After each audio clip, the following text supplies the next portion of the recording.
आगे भरत जी महाराज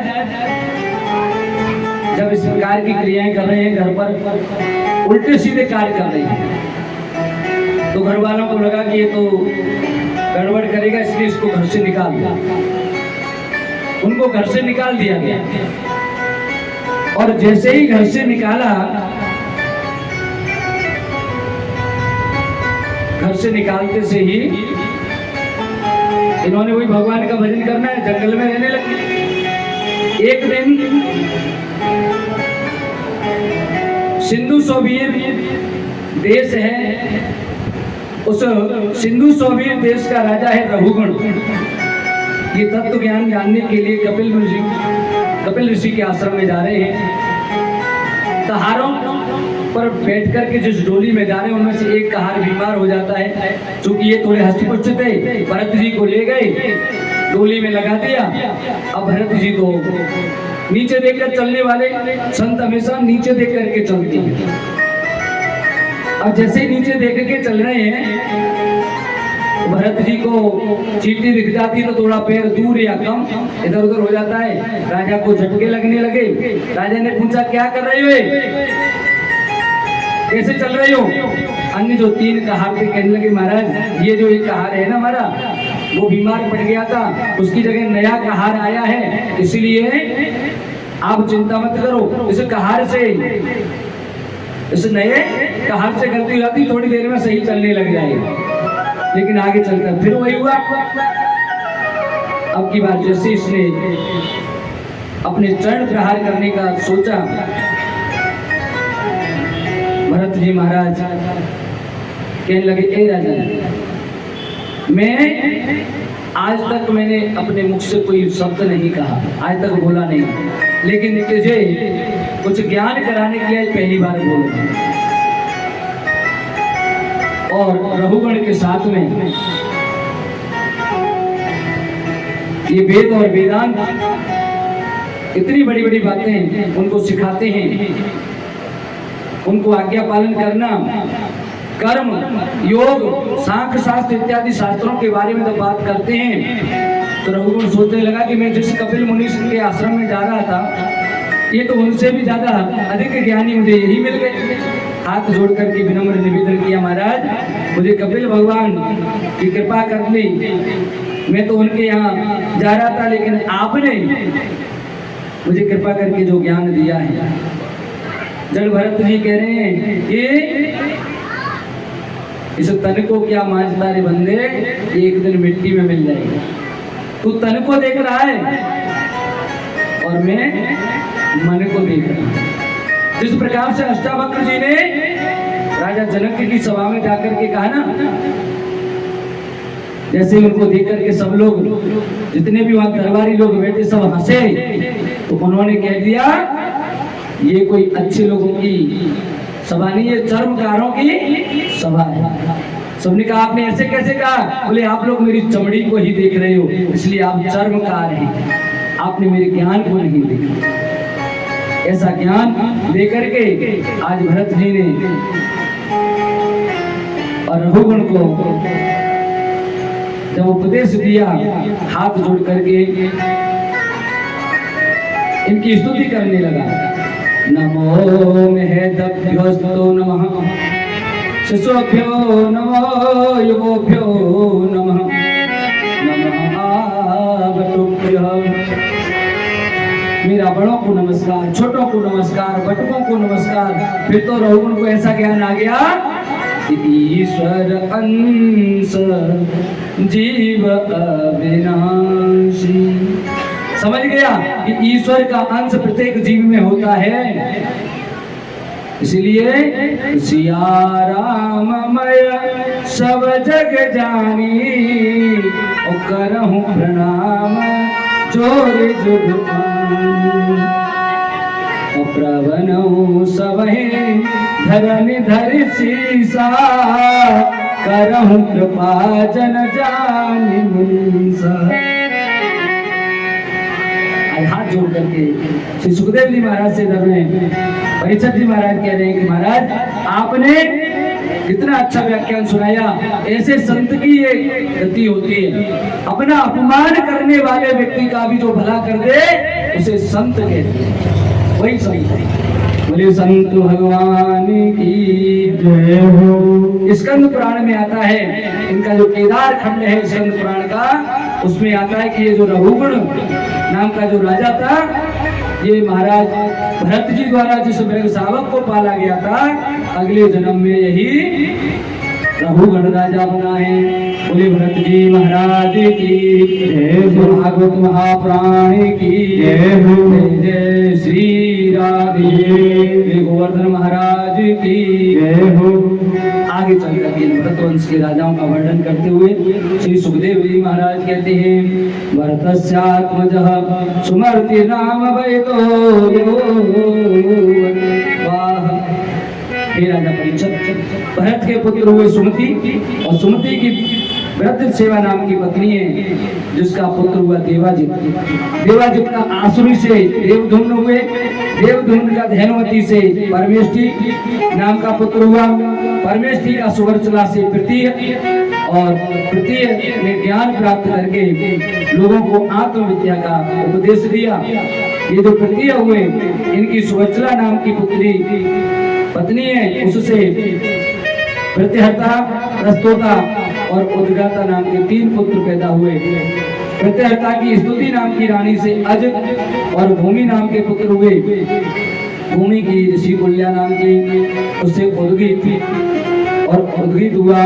देव कुल्या से प्रस्ताव हुआ, प्रस्ताव के नियुक्ता से विभु हुए, विभु की रति से प्रतिवेण हुए, आकुति से नक्त हुए, नक्त की द्रुत नाम की पत्नी से गय नाम का पुत्र हुआ, और ये भगवान का कालांश अवतार कहा जाता है। इनके द्वारा यज्ञों को और देवों के भगवान को प्रसन्न किया। ये महाराज भरत की 14वीं पीढ़ी में गय नाम के राजा हुए हैं। गय का विवाह गयंती के साथ हुआ, जिनसे चित्ररथ और सुगति और अवरोध नाम के 3 पुत्र पैदा हुए। चित्ररथ का पुत्र हुआ मरीचि, और मरीचि का बिंदुवान, मधु, वीरव्रत हुए। वीरव्रत के 2 पुत्र हुए, मंथु और प्रमंथु। मंथु का भौमन, त्वष्टा, विरज और सत्यजित प्रमुख हुए। ऐसे प्रकार के 100 पुत्र पैदा हुए, 1 कन्या हुई इनकी, जो कि ब्रज के बारे में ऐसा कहा जाता है, प्रियव्रतम वसम्यवम विरजश्च मोधव अकरोत्यलं कीर्त्या विष्णु सुरगण यथा। ये बिल्कुल विष्णु भगवान के अंश से पैदा हुए, इसलिए देवता भी इनमें विष्णु का अंश मान करके और विष्णु भगवान की तरह से इनकी भी पूजा किया करते थे।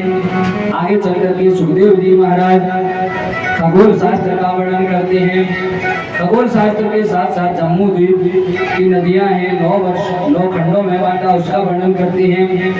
12 सूर्य हैं, आदित्य, प्रथमं नामं द्वितीयं तो दिवाकर, तृतीयं भास्करं, प्रोक्तं चतुर्थं च प्रभाकर, पंचमं तो सहस्रासो, षष्ठं चैव त्रिलोचनः, सप्तमं हरिर्दशश्च, अष्टमं च विभावसु, नवमं दिनकरं प्रोक्तं, दशमं द्वादशात्मकः, एकादश त्रिमूर्ति, 12 सूर्य एव च। ये भगवान सूर्य के 12 नाम हैं।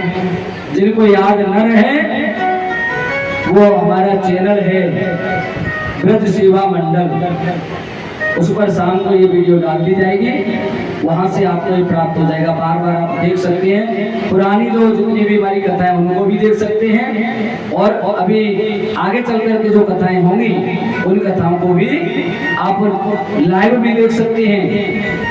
घर पर बैठ करके भी अपने अन्य नाते रिश्तेदारों को भी बता सकते हैं, शेयर करके, देखो ये कथा चल रही है, आप कथा का श्रवण करें, और कथा अच्छी लगे तो अपने यहाँ भी कथा अवश्य कराएं। बोलो राधे राधे। हाँ, आगे चलकर भगवान पातालों का वर्णन करते हैं, नरकों का वर्णन करते हैं। 24 प्रकार के नरक बताए हैं श्रीमद् भागवत महापुराण में। इन नरकों में तामिश्र, दूसरे की स्त्री का हरण करना, अंधतानिष्ठ, दूसरे के धन पर बुरी नजर रखना, महारोग, अपने ही शरीर का पोषण करते रहना, कुंभीपाक, जो पशु पक्षियों का वध करते हैं उनको, कालसूत्र, जो अपने माता पिता ब्राह्मण गुरुओं का अपमान करते, उनकी बात को नहीं मानते, असीपत्र, जो वेद के मार्ग पर नहीं चलते, सातवां आत्मा होता है सुकर्मुख, बिना अपराध के किसी को दंड दे दें, अंधकूप, किसी की जीविका को नष्ट करने वाले को अंधकूप नामक नरक में जाना पड़ता है, क्रमी भोजी, किसी को बिना खिलाए स्वयं ही केवल भोजन करते रहते हैं, ऐसों को क्रमी भोजी नामक इस नरक में जाना पड़ता है। दंसन, वज्रकंटक, वेतरणी, पयुध, प्राणरोधक, विशंसन इत्यादि 24 प्रकार के नरक बताते हैं। और भगवान श्री सुखदेव जी महाराज कहते हैं कि अगर इन नरकों से दूर रहना है तो भगवान का नाम अवश्य संकीर्तन करते रहें। तो महाराज परीक्षित कहने लगे कि महाराज एक बात बताओ, आप बार बार कह रहे हो कि भगवान का नाम संकीर्तन, नाम संकीर्तन, अगर और कुछ न करें, नाम लेने से किसी का उद्धार आज तक हुआ है? बोले हाँ हुआ है। बोले किसका? झट से बता दिया, एक अजामिल नाम का ब्राह्मण था, और ये पर स्त्री गमन करने से वैश्या गमन करने के कारण दूषित हो गया। जब ये दूषित हुआ, वैश्या के यहाँ जब पुत्र का जन्म हुआ, साधुओं की कृपा से उसका नाम नारायण रखा। मृत्यु के समय पर उसने नारायण को पुकारा, नारायण बचाओ, देवदूत आगे चल गए, और नारायण का नाम लेने के कारण इसे भी स्वर्ग की प्राप्ति हुई। इसलिए अंत समय में जब भगवान का नाम आता है, नारायण का नाम आ जाता है, तो निश्चित रूप से हमारा भला होता है। अब तो जो नरक के जो दूत आए थे वो कह रहे थे महाराज एक बात बताओ, एक बार नारायण का नाम लेने से ही अगर सबका उद्धार हो जाएगा तो कैसे काम चलेगा? एक बार के राम के नाम की महिमा का बहुत बड़ा महत्व है, लेकिन आ जाए सही समय पर। उसके बाद श्री सुखदेव जी महाराज अदिति, जो कि 12वीं पत्नी, इनके 12 आदित्य हुए, जिन्हें सूर्य भी कहे जाते हैं, 12 सूर्य। विवस्वान की पत्नी है संज्ञा, इनसे श्राद्धदेव, मनु, यम, यमी, यमुना, ये इनकी पैदा हुए। इसी से दूसरी जो पत्नी है संज्ञा, घोड़ी का रूप बना करके अश्विनी कुमारों को इन्होंने पैदा किया। अर्यमा की पत्नी है मृतिका, 4 मनुष्य हुए। भूखा अनपत्य, ये बिना पत्नी के थे, इसलिए दल विहीन हुए। त्वष्टा हुए, इनकी जो पत्नी है वो दैत्यों की छोटी बहन रचना थी। इस प्रकार इनका आगे का वंश चलता रहता है, लेकिन मनुष्य की चाह नहीं मिटती। एक बार अगर कुछ चाहने लग जाए तो मनुष्य बहुत आगे तक बहुत कुछ चाहता रहता है। चाह न जाने, वो चाह न जाने, चाह न जाने क्या क्या कराने लगी।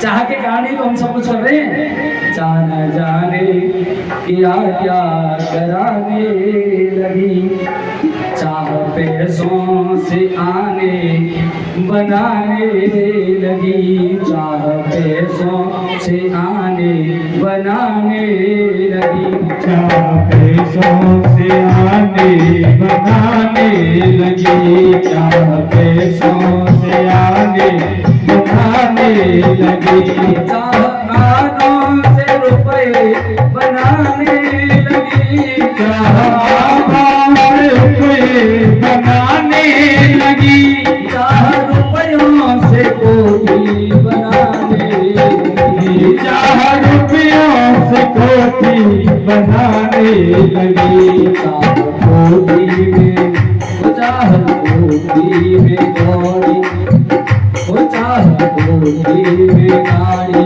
दौड़ाने लगी, चाह गाड़ी से होटल को जाने लगी, चाह गाड़ी से होटल को जाने लगे, गाड़ी से होकर को जाने लगे, जान जाने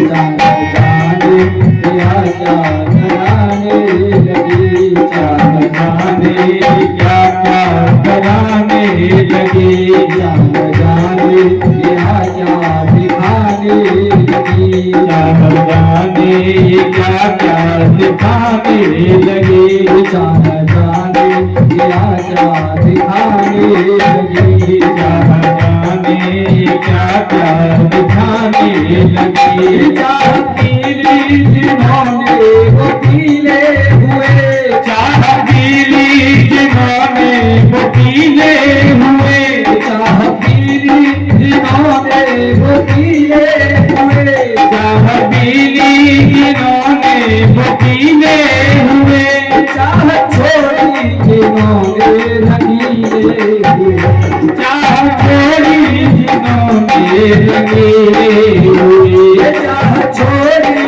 जिन्होंने रंगीले हुए, चाह छोड़ी जिन्होंने रंगीले हुए, चाह दिल में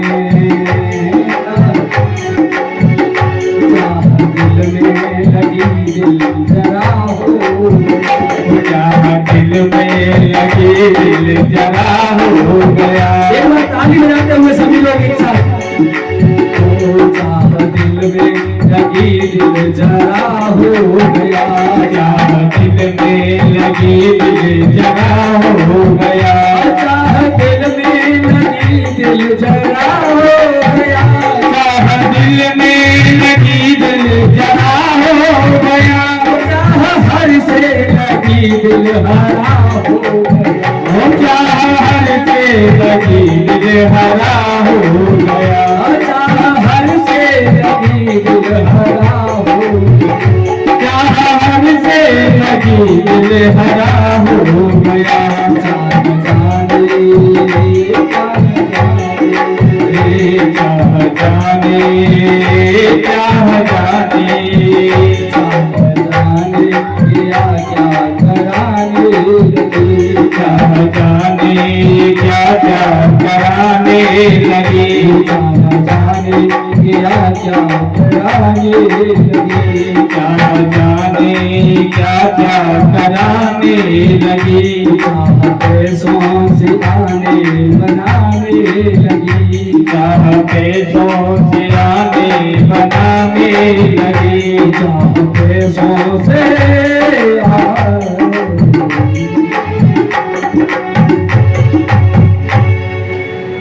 चाह, उस चाह में जब व्यक्ति फंस जाता है ना, बड़ी गड़बड़ हो जाती है। इंद्र ने न जाने क्या क्या चाहा, इतना सब कुछ मिलने के बाद इंद्रासन मिल गया, देवताओं का राजा है, लेकिन फिर भी न जाने क्या क्या चाह रहा है। एक दिन लगाए परियों का नाच देखने में, अप्सराओं का नृत्य हो रहा है, गुरुजी कब आए कब निकल गए उसे पता ही नहीं रहा। और गुरुजी जब चले गए तब ध्यान आया गुरुजी उठ गए, हम नहीं मिल रहे, ढूंढने पे भी नहीं मिले। एक बार दुर्वासा ऋषि एक बहुत ही अच्छी ऐसे केतकी के फूलों की माला लेकर के जा रहे हैं, बहुत खुशबू आ रही है, महक रहा है पूरा। इंद्र सामने से ऐरावत पर आया, ये माला इन्होंने इंद्र को दी, इंद्र ने ऐरावत को दे दी। रुक जाओ भाई 10 मिनट और, हाँ उसके बाद ही आना, डिस्टर्ब मत करो। ऐरावत ने उस माला को अपने पैरों से कुचला, दुर्वासा ऋषि को क्रोध आ गया, इंद्र को श्राप दे दिया कि तुम श्री विहीन हो जाओगे। श्री विहीन का यहीं से नंबर लग गया, गुरु रूठ गए। और मैंने कहा ना, हरे रूठ है जगह ठोर है, गुरु रूठ है कहूंगा, गुरु रूठ गए। दैत्यों को पता चला, चढ़ाई कर दी, यज्ञ करने के लिए किसको अपना पुरोहित बनाए, भगवान से कहा का विश्वरूप को बना लो, ये त्रिशुरा है, 3 सिर हैं विश्वरूप के। आज विश्वरूप को बनाया, विश्वरूप एक मन से तो देवताओं के लिए स्वाहा बोल रहा है, लेकिन दूसरा मन इसका राक्षसों के लिए जा रहा है। इंद्र को गुस्सा आ गई, इसके तीनों सर काट के कलम कर दी। गौरैया इत्यादि मधुपान करने वालों से, सुरापान करने वालों से किंजल बच्चे हुए, तीतर वगैरह तीसरे मुख से हो गए। आगे चल करके तो इस विश्वरूप की जो ब्रह्म हत्या लगी, इस ब्रह्म हत्याओं को अलग अलग स्थानों पर धरती, पेड़, पानी और स्त्रियों में बांट दिया गया। इस प्रकार जब विश्वरूप के पिता को पता चला, इन्होंने एक ऐसा यज्ञ किया, कह तो रहे यज्ञ में हवन करते समय कि इंद्र को मारने वाला पुत्र पैदा हो, लेकिन उल्टा हो गया। एक मात्रा की गड़बड़ हो गई और गड़बड़ ये हो गई कि इंद्र के द्वारा मरने वाला पुत्र पैदा हुआ, वृत्तासुर पैदा हुआ। आज वृत्तासुर ने इंद्रासन वगैरह सब छीन लिए। भगवान विष्णु ने संधि करवा दी बीच में ऋषियों को लेकर के, और धोखे से समुद्र फैन में वज्र डाल दिया दोस्ती करके, और धोखे से इंद्र ने वृत्तासुर का वध कर दिया। बोलो श्री हरि, दोस्त बोलो श्री हरि। हरि भगवान तो ऐसे हैं कि सबका भला करते हैं। आगे चलकर के दीदी के वंश में प्रथम में हिरण्याक्ष पैदा हुआ, जिसके लिए बराह भगवान का अवतार हुआ। या हिरण्यकश्यप पैदा हुआ है, दूसरा पुत्र है विजय का अवतार। इनके पुत्र हुआ प्रहलाद। नारद ऋषि के आश्रम में रहने के कारण माता के गांव में इन्होंने नारायण की भक्ति सीखी। पिता जब तपस्या करके आए, नारायण की भक्ति करती हैं, हिरण्यकश्यप कहता है कि मैं ही भगवान हूं, लेकिन ये मानने को तैयार नहीं होते हैं।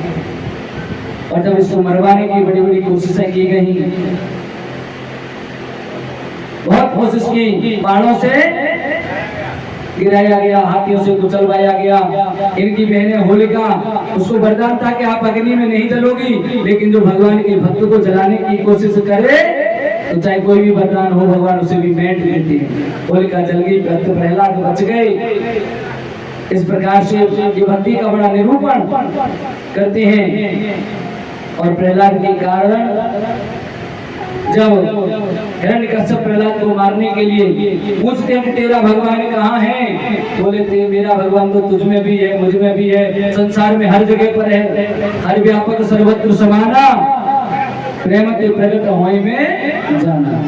आप प्रेम से भजो तो सही। बोले खम्भे में है, बोले है। जैसे ही खम्भे में प्रहार किया गदा का, उसमें से एकदम से भगवान पैदा हुए, प्रकट हो गए।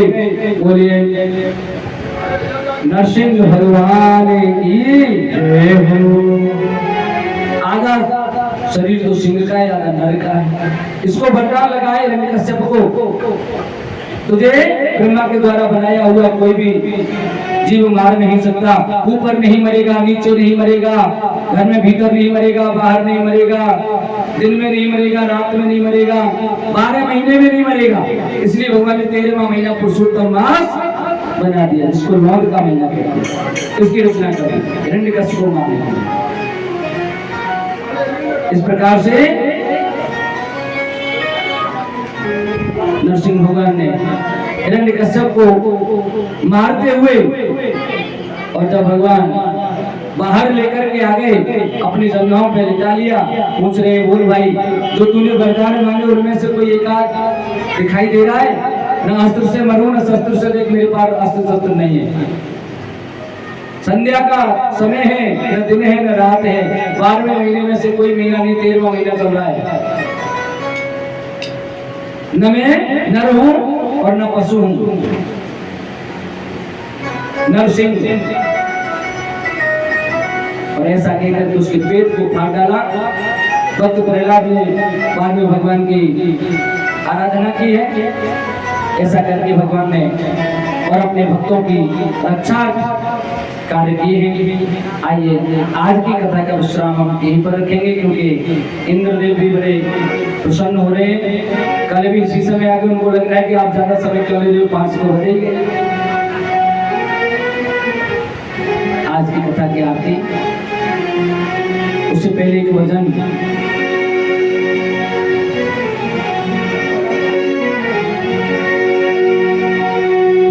वृंदावन बिहारी लाल की जय हो।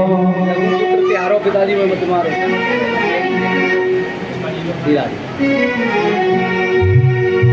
मोहन से दिल क्यों लगाया है, मैं जानूं या हो जाने।